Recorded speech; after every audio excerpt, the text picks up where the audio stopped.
el campo, la tierra, el sol, el aire, la vida al aire libre. Un segmento natural. En Citas de Radio, Cita Agropecuaria.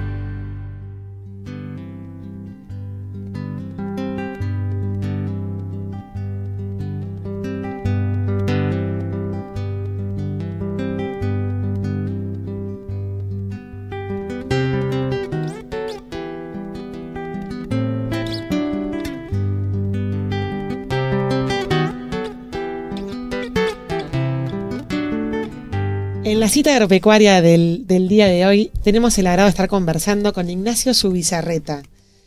Ignacio es historiador, profesor de la Universidad Nacional de La Pampa e investigador del CONICET, y junto con Fernando Gómez es el autor de un libro llamado Una historia de la lechería argentina. Muy buenas tardes, Ignacio, y muchas gracias por atendernos. Estas Citas de Radio, mi nombre es María Elisa Peirano y estoy aquí con Catalina Castro para conducir esta nota. Buenas tardes, un gusto estar con ustedes. Bueno, Ignacio, la verdad que cuando vimos el libro que mi marido trajo a casa, un libro gigante lleno de fotos y de cosas atractivas, se nos ocurrió entrevistarte por diversos motivos. Ustedes en el niño prefacio del libro dicen que es una obra esperada con anhelo, ¿no? Sí. ¿Por qué pusieron esta descripción?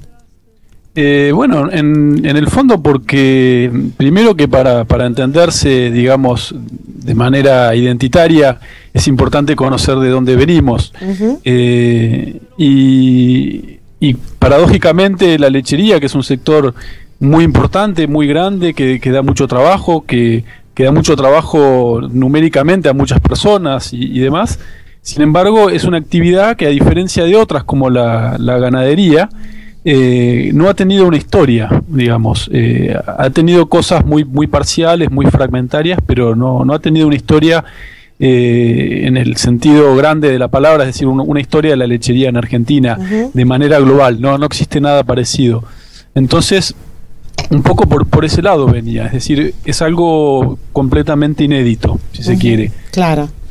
Pero por otro lado, ustedes también dicen que se llama una historia, como diciendo no es la historia, ¿no? de la lechería argentina, como puede ser una más también, ¿no? Sí, en realidad pensamos en la posibilidad de que se llame la historia de la lechería, pero como un poco por prudencia, por el hecho de que siempre cuando uno hace una obra de esa envergadura, que quiere, digamos, tener una mirada global de un fenómeno, siempre quedan cosas afuera. Entonces, digamos que esta es una historia de la lechería. Si alguien quiere escribir otra, que lo haga. Esta es una de las posibles, digamos. Claro. Pero que tiene, por ejemplo, foco en las cuencas lecheras principales. Claro. Hay algo de lo que se hace en lechería en otras provincias fuera de las cuencas principales, pero básicamente es una historia de la lechería pampeana, si se quiere, ¿no? Ajá, está bien. Y para los que no están familiarizados con cómo se originó la lechería en la Argentina, ¿cuáles fueron los primeros pasos? Bueno, los primeros pasos de la lechería vienen de la época colonial, sin ningún lugar a dudas, pero lo que me parece más interesante es que principalmente, bueno, la lechería se hace un sector importante a fines del siglo XIX. Antes la leche era un producto caro, difícil de producir, poco higiénico. Uh-huh. Y que en la época de la colonia y sobre todo en los primeros 50 años del siglo XIX o 60, en la época independentista y de las guerras civiles de unitarios y federales, uh-huh, la lechería era, digamos, un producto de lujo, por llamarlo de algún modo. Sí.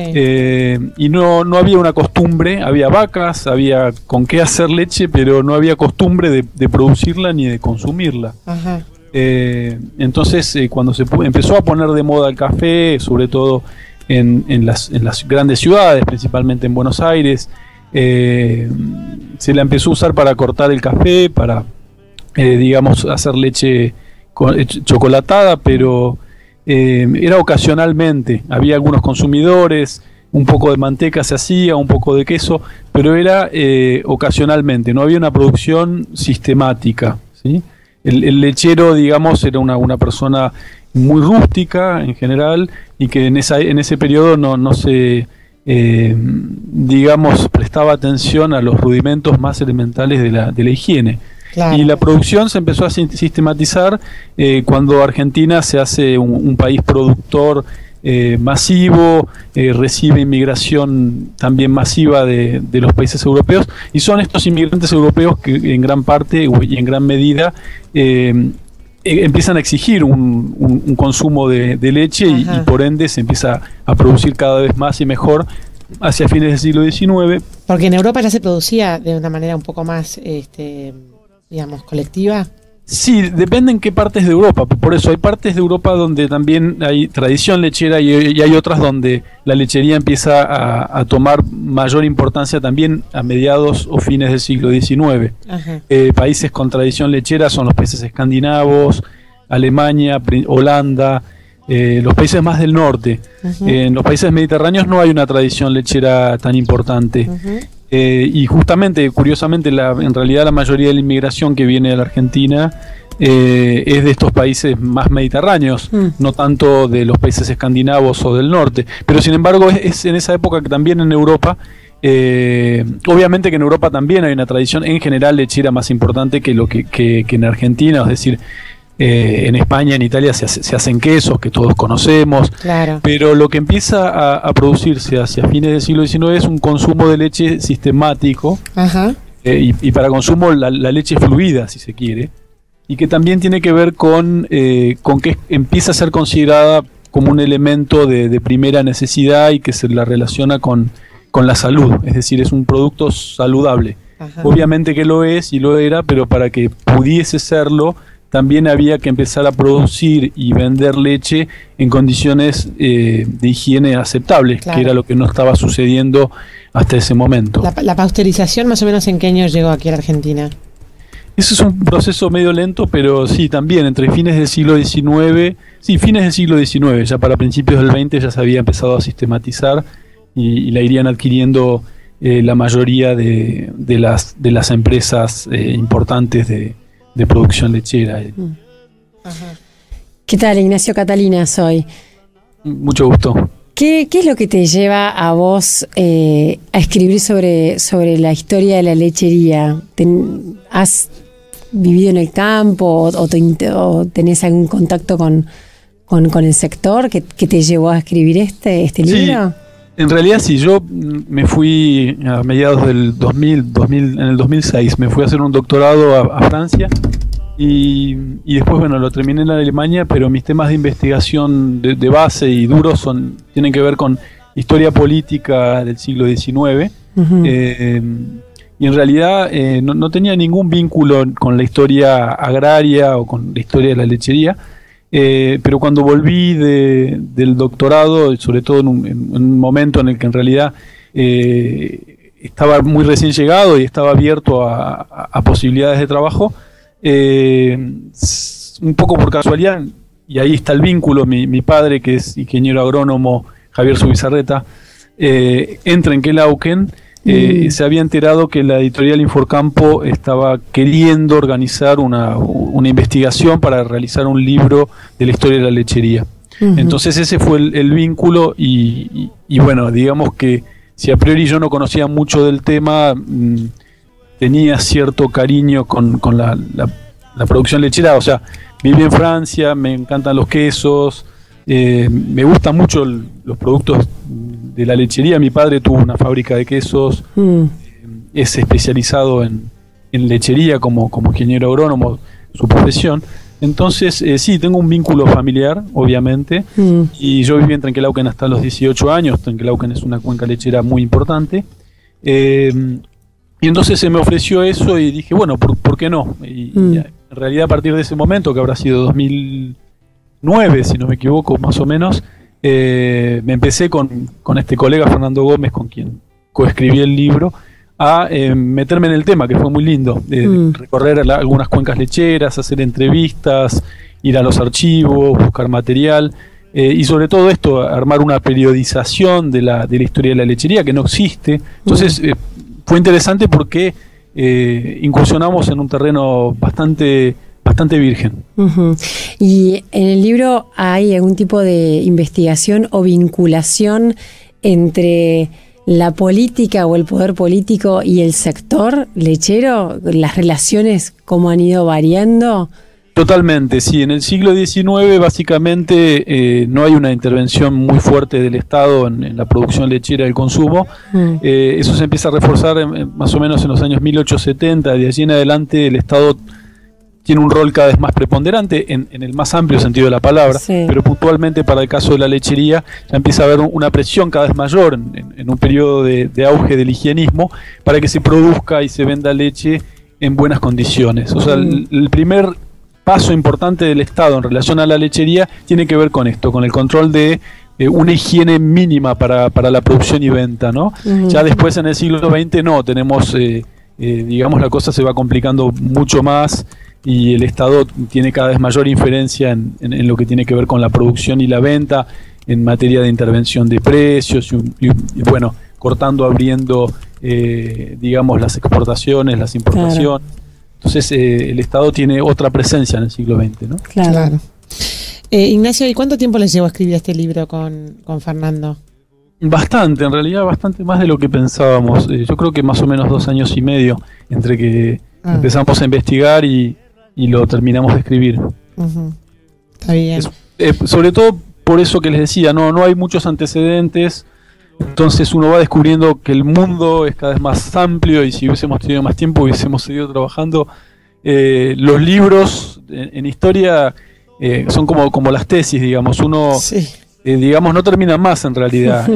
Uno tiene que ponerles un fin, pero podría haber seguido la investigación mucho tiempo más y seguramente que podría haber salido un libro mucho mejor si hubiésemos seguido investigando más. Es decir, eso es un trabajo muy artesanal, el trabajo de la historia. Eso es lo mejor que pudimos hacer en el plazo en el cual nosotros trabajamos. En el cual se propusieran. Sí. Y hay un personaje que ustedes al principio es el que dicen que concentran todo el proceso, digamos, de producción hasta la comercialización, condensado en lo que ustedes llaman el mítico lechero, ¿no? Sí. ¿Querés contarnos un poquito sobre este personaje para quienes, de vuelta, estamos hablándole a doña Rosa, que quizás conoce poco sobre la historia del tambo en la Argentina? Sí, incluso los mismos productores, digamos, tampoco es probable que estén tan relacionados con cómo fue ese pasado, porque evidentemente las formas de producir y de comercializar la leche cambiaron enormemente. Sí, tal cual. ¿Sí? Y eso, un poco la idea a la que apuntaba con eso, es que el lechero del siglo XIX, uno puede imaginarse algo que casi todo el mundo por lo menos conoce de oído, que es el vasco lechero, ¿no? Era el que producía la leche, o sea, desde ordeñar a mano, obviamente que se ordeñaba a mano, y bueno, era la persona que se encargaba de transportar ese producto a los centros de consumo y de negociar el precio y finalmente de vender.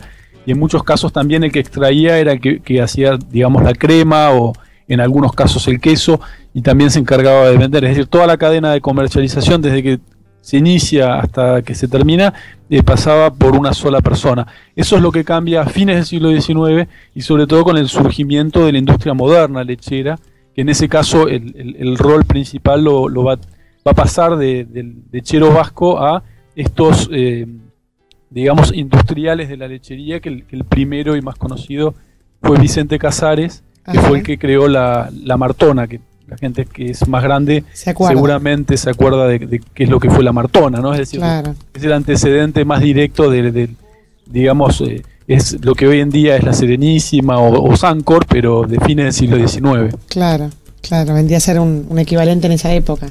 Un equivalente de esa época y bueno, incluso más trascendente, porque hasta más o menos mediados del siglo XX era la única firma, digamos, bueno, había muchas, pero era la que más conocía la gente y la que, esto me parece muy interesante, motivó el consumo de leche a nivel masivo. Ajá. Es decir, sobre todo de leche fluida, aunque también hacían quesos y también son los que empezaron, por ejemplo, a producir de manera industrial el yogur y el dulce de leche, entre otras cosas. Ah, mira, qué importante. Sí, no hay nadie que no abra la heladera y encuentre esas cosas, así que tienen un origen, tienen un nacimiento, y eso es interesante, ¿no? Porque, bueno, el yogur no es algo que se hiciese, digamos, de forma natural en Argentina, ni se consumiese hasta hasta ese momento. El dulce de leche también más o menos, es decir, pasa a ser un producto industrial y pasa a ser un producto masivo, pero la gente que normalmente en su casa no necesariamente lo hacía. Y otra cosa que va a cambiar el consumo completamente es obviamente en los años 30, 1930, 1940, digamos, las ventas masivas de heladeras, ¿no? Que permiten almacenar y conservar los productos lecheros por mucho más tiempo. Claro. Y también empiezan a producirse, digamos, otros elementos o productos que ayudan al consumo de productos lecheros, como puede ser la compra de pan, el pan lactal y, digamos, cosas que el pan con manteca, digamos, son complementos de los productos lecheros que ayudan a la producción y a la venta de los productos lecheros. Entonces, esos elementos que ayudan también van a surgir a principios del siglo XX, en la mayoría de los casos. Ignacio, ¿y ¿cómo es el consumo de la leche en el país? ¿Es más o menos estable? ¿Crece? ¿Decrece? En realidad, yo no sé tanto del consumo. Bueno, tiene sus épocas como en todos lados. Cuando la economía crece, la venta de productos lecheros crece, y cuando el país empieza a entrar en crisis económica, obviamente que se empieza a bajar ese consumo, y principalmente se nota más en los productos más sofisticados o más caros de la lechería, ¿no? Claro. Pero en términos generales, la producción lechera está más o menos bastante planchada desde los años 90 hasta aquí. Es decir, ha crecido de manera espectacular en los años 90, y después de la crisis del 2001, incluso un poquito antes, va a tener un declive muy, muy grande, sobre todo porque se complican las exportaciones y porque decae el consumo interno, que, digamos, en los años 90 llegó a estar a niveles más bajos, pero acercándose a niveles de los países del primer mundo. Y ahora, bueno, desde esa época hasta ahora no hemos podido superar digamos, la cantidad de consumo per cápita.